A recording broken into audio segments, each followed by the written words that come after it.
Hello and welcome back to Shakesyear. We are working on Sejanus, his fall, and we get to hear from Sejanus today in Act 5, Scene 4. Now, the last time we saw Sejanus was in Act 5, Scene 1, and he was feeling on top of the world and that maybe he should become a god.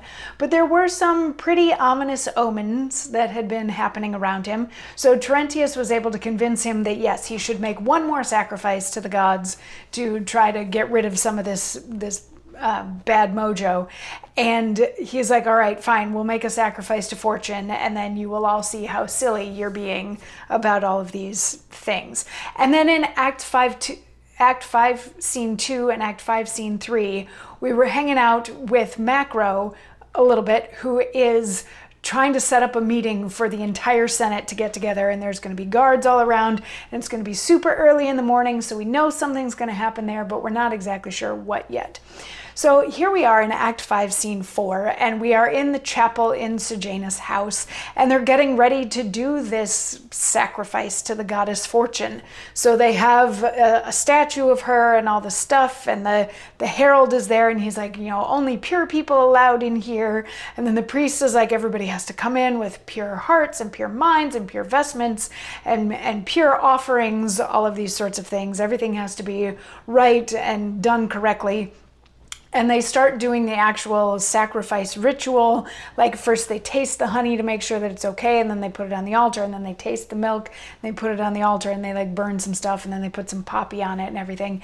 And Sejanus goes, oh goddess Fortune, please bless me, and so on and so forth. The statue turns around and turns her back on him. And everybody's like, whoa, what is this? What is this? And the priest is like, we must have done something wrong. This is really bad. This is like, we have to try again because she shouldn't be turning her back on you. And Sejanus says, be thou dumb, scrupulous priest, and gather up thyself with these thy wares, which I, in spite of thy blind mistress, or thy juggling mystery, religion, throw thus scorned on the earth. And he knocks the whole altar over. Nay, hold thy look averted till I woo thee turn again, and thou shalt stand to all posterity the eternal game and laughter, with thy neck writhed to thy tail like a ridiculous cat. Avoid these fumes, these superstitious lights, and all these cousining ceremonies. Your pure and spiced conscience. And then everybody leaves except for Sejanus, Terentius, Satrius, and Nada. I, the slave and mock of fools, scorn on my worthy head, that have been titled and adored a god, yea, sacrificed unto myself in Rome, no less than Jove, and I be brought to do a peevish giglet rites?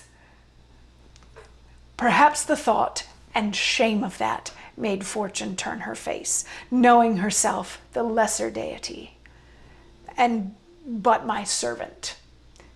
Bashful queen, if so, Sejanus thanks thy modesty. Who's that? So this is all very dramatic. This is all very dramatic. So the first bit of it, he's telling the priest to be quiet because he's stupid and all of this is dumb and he has no faith left in Fortune.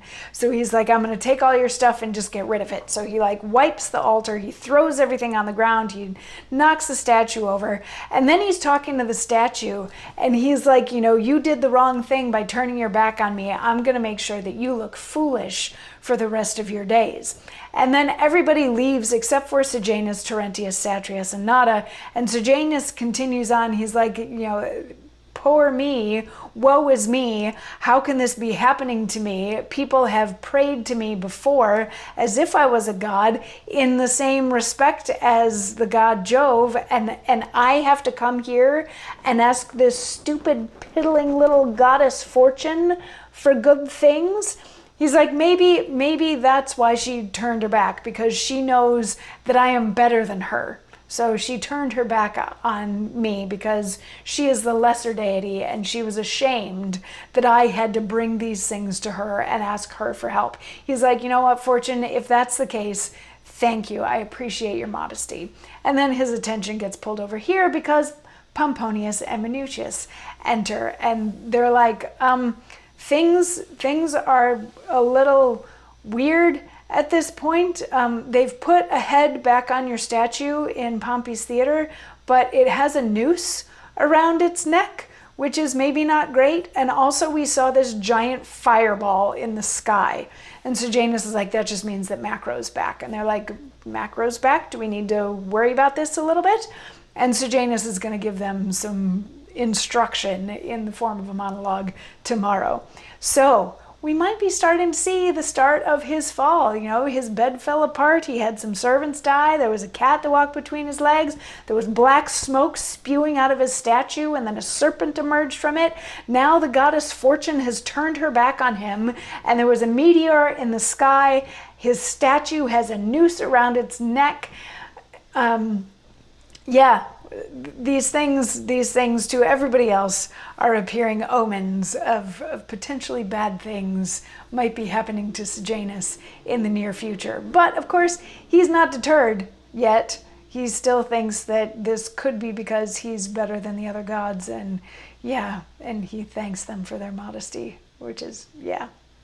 Anyway, we will see what sort of instructions he gives to his minions tomorrow. I'll see you then. Mwah.